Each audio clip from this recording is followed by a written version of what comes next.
Hi guys, it's Xenia. Welcome back to my channel.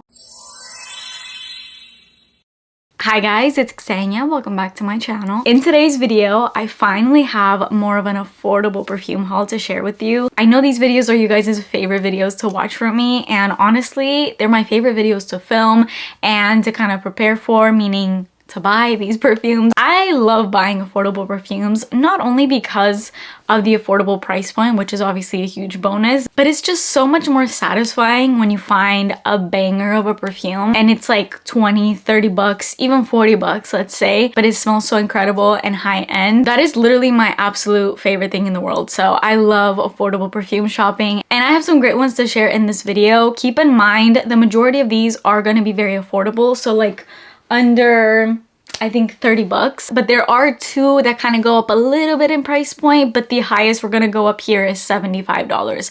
Everything in this video is below $75 with options that are even below 20 bucks. I think I really found some gems in this video. So with all that being said, before we get into it, please make sure that you're subscribed to my channel and turn your post notifications on, and let's get started. Let's start with the most affordable one and then we'll make our way up. So with these first two perfumes that I'm going to share here, there's a very prevalent strawberry theme with both of these. I've been really into strawberry, and I feel like for the summertime, both of these are perfect. They will literally have you smelling like strawberries and cream, just delicious. And the first one, I actually picked this one up at TJ Maxx. This is called Strawberry Macaroon. This perfume was only $12.99, so this is below even 15 bucks. This is as inexpensive as it's gonna get here, but oh, this is delicious. It is so realistic, but not realistic as in realistic strawberry like the fruit. It's realistic in the sense that it smells like a realistic strawberry candy, because not only does it have those juicy, vibrant, actual strawberry fruit kind of vibes in it, it's also intertwined with like a really sugary and candy-like scent. This reminds me of the pink Starburst. This is literally the pink Starburst, or really like any gummy strawberry candy that you can think of. That is literally this perfume to a T. Not gonna lie, it is more of a juvenile scent because it's literally just strawberry and sweet and sugary. So this isn't gonna be like the sexiest or most mature perfume out there, but for layering combos, this is delicious. I'm gonna do a layering combo video, but if you find this, purchase it and then layer it with Strawberry Pound Cake from Bath & Body Works. I have no words. It's the most delicious combo ever. And with this scent, because it's like a little random perfume, I don't even know if this has a brand. Like, I don't even see a brand name literally anywhere on here. So I cannot find notes. I have no idea what the components of this perfume are. I wouldn't necessarily say the macaroon part is super prevalent in here, because when I think of macaroon, I think of cakey and buttery and doughy. Just, I think more pastry. To me, this leans more strawberry candy rather than pastries, so that macaroon aspect is not so much in here as much as the just strawberry, but delicious. If you love strawberry, I think you would really enjoy this. And I believe this brand, whatever it's called, I don't know, they have a bunch of other perfumes. They have like a pistachio one. I haven't been able to see the other fragrances in this line, but they have a bunch of really great perfumes in this line. I'll put up a picture right here if I can find one, because a lot of people have found a bunch of them at TJ Maxx. So if I end up going back, I'll definitely have to pick up another kind of this brand. But yeah, highly recommend. Next up, we're moving on to this. This just may be my new favorite.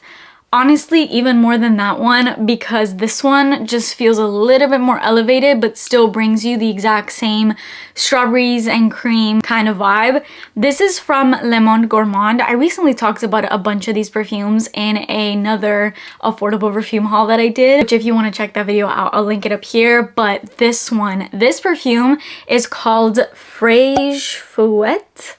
Definitely saying that wrong. Even the color of the juice of this is this strawberry milky sort of color, so it just gives those vibes all around. Now with this one, I actually picked this up at an Urban Outfitters because Le Monde Gourmand now has a bunch of their perfumes on Ulta, but a lot of them are Ulta exclusive scents and it doesn't have their entire line. Where you can find a variety of these is at Urban Outfitters. So if you have an Urban Outfitters near you, you could probably find them there in store. And of course, you could just order these online. But I bought mine at an Urban Outfitters, and this is a brand new scent from Le Monde Gourmand. And I'm not even gonna continue because I cannot continue without reading off the notes that are in here, because I think once I read these notes off, I think that's all you're gonna need to know. This perfume has top notes of strawberry, banana, California orange, middle notes of butter, heliotrope, coconut water, and base notes of sugar and vanilla.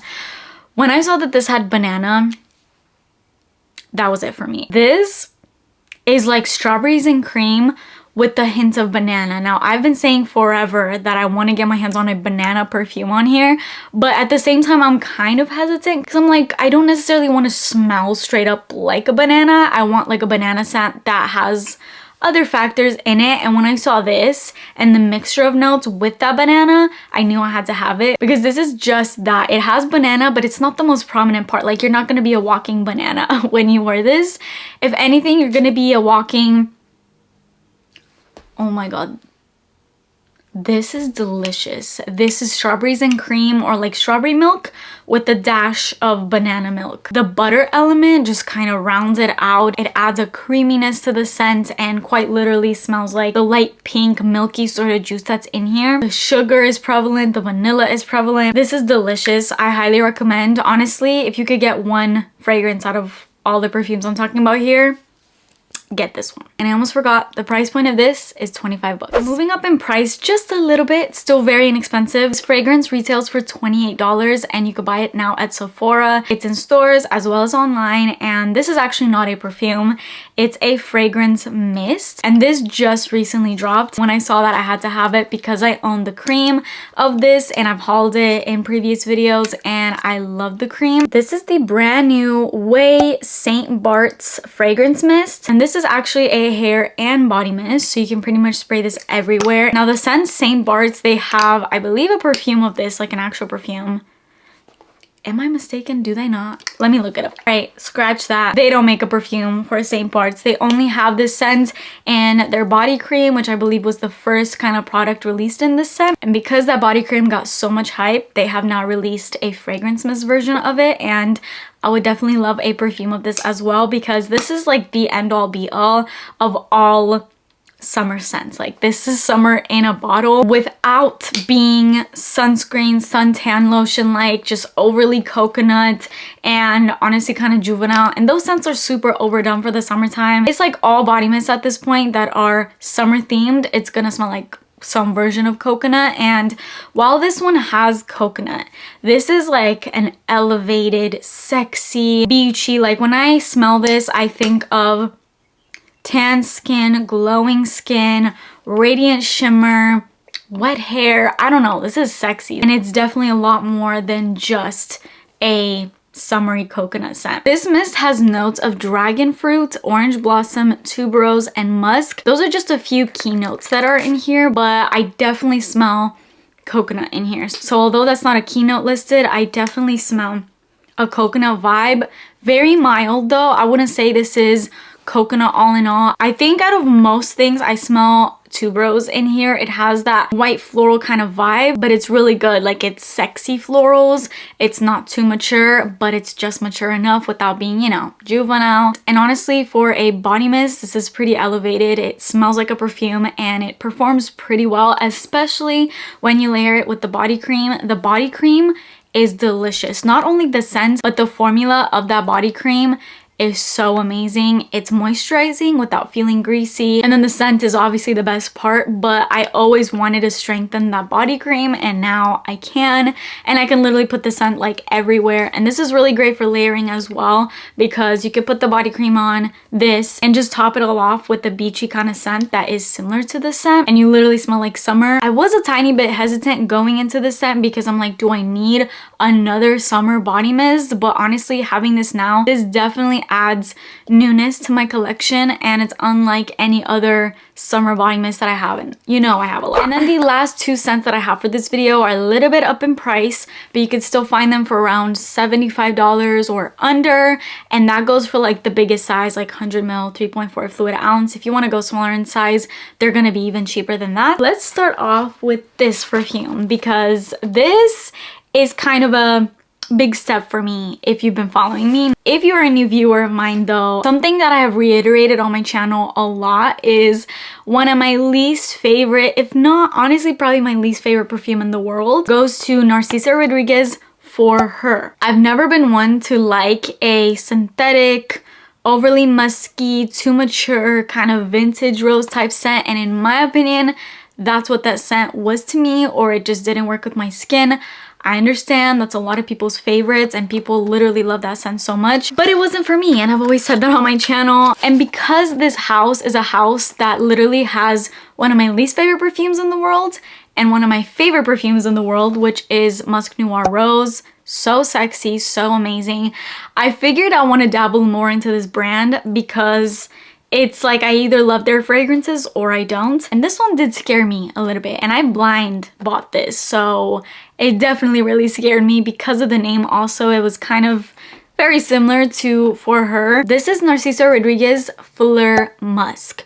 The amount of amazing reviews that I read on this and heard about this, and people saying that it's literally their most complimented scent in the world and everybody loved it, I'm like, okay, I'm gonna pick that up and just see if I can dabble back into this For Her line. Now, I'm not sure if this is a flanker to For Her. I'm guessing because it still has the For Her name here, just with Fleur Musk. But I felt okay blind buying this because I definitely did my research. I read the notes, and on Fragrantica, I saw which perfumes it was compared to, and For Her, the original, kind of was down the list of similar perfumes. So I'm like, maybe it's better. Like maybe it's like that perfume, but just better. And I can honestly say it is better. First of all, I really love the bottle. Like the color of the bottle, it's just hot pink and it's really cute. When I first smelled it though, I got that rose. Very much so. Signature musky rose that's in For Her. So it scared me a little bit, but that was before I even sprayed. It's just like literally smelling out the nozzle, I'm getting that same musky rose that was in that perfume. But when you spray it out, it does something different. This perfume is beautiful. This is literally your wedding day kind of scent. It's so freaking pretty. And I would just call this the tamer, softer, not as synthetic version of For Her, just like a million times better than For Her. So if you're also one of those people that was a huge hater of For Her like me, which I know when I mentioned how much I didn't like that perfume, a lot of you agreed with me. There was also a lot of you that didn't agree with me. But if you were one of those that agreed with me, then I recommend checking this perfume out. I really love this. This does something beautiful to my skin, and not only is it rosy and musky, but this has a lot of woodiness to it, and it even has a violet note. And I think that violet note kind of breaks up that super strong rosy muskiness that's happening in this. It just kind of softens it up a little bit. It adds a beautiful powderiness that is not too much and works really well with the rose and musk. This perfume has top notes of pink pepper, middle notes of rose, musk, and peony, and base notes of patchouli, violet, and amber. I also smell the peony in here, which is a note I really, really love because it's just a warm, sweet floral. And again, that's just beautifully mixing with the rose and the musk. But that violet, I love the violet in here. The patchouli is not too much, which was another reason why I didn't like For Her, because the patchouli in combination with the rose, in combination with the musk, just was a little too pungent for my nose. And in here, I feel like everything is so much smoother and almost like creamier. I don't know if that's necessarily the word I want to use for this because it's not a creamy perfume. It's not like tonic or anything like that. It's just really well blended, let's just say that, or like really well refined. Super beautiful, super feminine, and I definitely see why this is such a highly complimented scent. This is very inoffensive and you can wear this to pretty much like any occasion, and I feel like it's one of those scents that's going to be well received no matter what. And then the last perfume, this has actually been discontinued. This entire house or this brand has kind of just fallen off the face of the earth because I remember they used to be at Sephora. I even bought one of their perfumes back a couple years ago, and they just kind of disappeared after that, and I haven't seen them since. But recently I did come across some lotions of this brand at TJ Maxx that were literally like 10 bucks or so, and I picked one of them up for a different scent. And the brand I'm talking about here is Tocca. Specifically here I have Tocca Simone. This brand is kind of known to be more of like a very floral, more like mature, very elegant smelling perfumes. All their perfume bottles look like this. They're little vintage, beautiful bottles, honestly. And these fragrances, even when they were at Sephora, I don't think they ever got that much hype, and especially now literally nobody talks about them. But the reason why I came across this Simone perfume is because I did something that I probably shouldn't have done. If you guys got a chance to see my Gatekeep Perfumes video, in that video I mentioned Calvin Klein's Downtown, which is one of my favorite perfumes ever, and I don't talk about it too much because it's super underrated and I like to keep it that way. But I shared my Gatekeep perfumes, and in doing that I was informed that that perfume was sold out. They used to have it on fragrancenet.com, and now it's sold out. You cannot find it, and it's very hard. And so I regret even sharing that without purchasing. Like, what was I thinking? I should have bought a bottle and then talked about it, but I guess I just didn't think that it would sell out, and it did. You guys sold it out. I don't know what to say. So that got me kind of on a little search to try to find an alternative, something that smelled similar,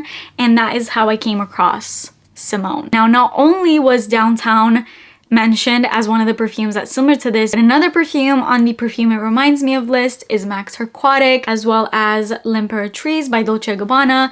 All three of those perfumes, Max Aquatic and Downtown being my two favorites, but all three of them are really great perfumes that I really love. And more than anything, I honestly wanted to get this because of the similarity to Downtown. I'm very happy with this. This was a blind buy, and I'm very happy with this blind buy because it smells so much like Downtown. I love this. And now I basically have a version of it in bigger form because I only have a little 1 fluid ounce of Downtown, unfortunately. And I feel like this one has even something more than Downtown, but it definitely has the scent of Downtown. So now I'm okay with the fact that that perfume is sold out because I pretty much have another version of it. This perfume has really great notes. This has top notes of a watermelon, apple, lemon, middle notes of freesia, frangipani, rose, ylang ylang, and base notes of musk, woody notes, and amber. Definitely the similarity to this and L'Imperatrice comes from that watermelon aspect, which they both share. Now, in this one, it's not as prevalent as it is in L'Imperatrice, where I feel like in L'Imperatrice it's literally just like watermelon juice. In here, it just starts off a little fresh and aquatic and watery and sort of sweet. Just a little mimic of watermelon, but not so much. I do get a little bit of that apple, and I definitely get that zesty lemon, which the opening reminds me a lot of Max Aquatic. Now, as this dries down is where I'm getting Downtown, because I start to get this pink pepper vibe to this. Now, this does not have pink pepper in the notes, but I totally get pink pepper. And then also those beautiful woodsy notes, the amber. I'm not really sure what necessarily is making this similar to Downtown because I think the notes are pretty different to Downtown, but overall it just smells a lot like Downtown. It's fruity, it's zesty, and very floral without being heady floral. Like, if you're a floral hater, I think you would still really love this perfume because I think the fruits play up a little bit more than the florals do. Those florals just add in a beautiful feminine touch to this that is honestly super pretty. And another fragrance that is very much a wedding time scent. This is another perfume that could easily be your wedding day type scent because it just smells ethereal and beautiful and feminine, and I love it. And that concludes today's haul. I hope you guys enjoyed this video. Let me know if you've tried any of these perfumes and how you like them or don't like them in the comments down below. But that is it for me today. I'm really happy with this haul. A lot of these were blind buys, and they all happen to be very successful blind buys, which doesn't always happen. Please subscribe to my channel if you haven't already and turn your post notifications on, and I will see you guys in my next video.